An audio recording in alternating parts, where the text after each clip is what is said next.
YouTube channel আমি কেনেকৈ খুলিব পাৰোঁ তাৰ ওপৰত আজি এই ভিডিঅ'টো। ইউটিউব চেনেল আপোনালোকৰ অলৰেডি এটা হৈ আছে, যিটো জিমেইল বা ইমেইল দি আপোনালোকে ইউটিউব চলাই আছে, সেইটোৱে আপোনালোকৰ ইউটিউব চেনেল। মাথো ইয়াতে অলপ কাম বাকী আছে, যিখিনি কাম আপোনালোকে সম্পূৰ্ণ কৰি ইয়াত আপোনালোকে ধুনীয়াকৈ ভিডিঅ' ফটোজ আপলোড কৰি নিজৰ বাবে ধুনীয়াকৈ এটা ভাল প্লেটফৰ্ম বাছি ল'ব পাৰে। ইউটিউবটো এটা ভাল প্লেটফৰ্ম হয়, যিটোৰ পৰা আমি পইচা ইনকম কৰিব পাৰোঁ আৰু অলপ সময় লাগিব, কিন্তু নিশ্চয় ইয়াত সকলোৱে ছাকচেছ হ'ব।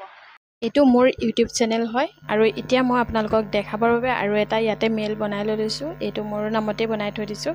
এতিয়া মই এইটো অ'পেন কৰিলোঁ, ইয়াতে মোৰ ভিডিঅ'বোৰ আহি আছে। এতিয়া এই চেনেলটোত কেনেকৈ আমি নাম বহাম, এতিয়া মই ইয়াতে ক্লিক কৰিলোঁ। তাৰপিছত দেখিছেনে এই কলমৰ নিচিনা যে আছে, তাত ক্লিক কৰি দিছোঁ। তাত ক্লিক কৰি দিয়াৰ পিছত ওপৰত আপোনালোকে প্ৰফাইল ফটো লগাব পাৰিব, তাৰপিছত কভাৰ ফটো দিব পাৰিব। এতিয়া যিহেতু মই প্ৰথমতে নামটো চেঞ্জ কৰিম, ইয়াতে মই ৰীম ৰহমান বুলি এনেই আপোনালোকক দেখাবৰ বাবে লিখি দিছোঁ। তাৰপিছত হেণ্ডেল, ইয়াত আপোনালোকে আৰু এটা নাম দিব পাৰিব। তাৰপিছত এইটো হৈছে আপোনালোকৰ চেনেলৰ লিংক, যিটো কপি কৰি আপোনালোকে শ্বেয়াৰ কৰিব পাৰিব। তাৰপিছত ইয়াত হৈছে ডেছক্ৰিপশ্যন, আপোনালোকে যিটোৰ ওপৰত ভিডিঅ' বনাব সেইটো ইয়াত লিখি দিব। এতিয়া এইখিনি গোটেইখিনি মই অ'কে কৰি দিলোঁ আৰু এইটো প্ৰফাইল ফটো আৰু এইটো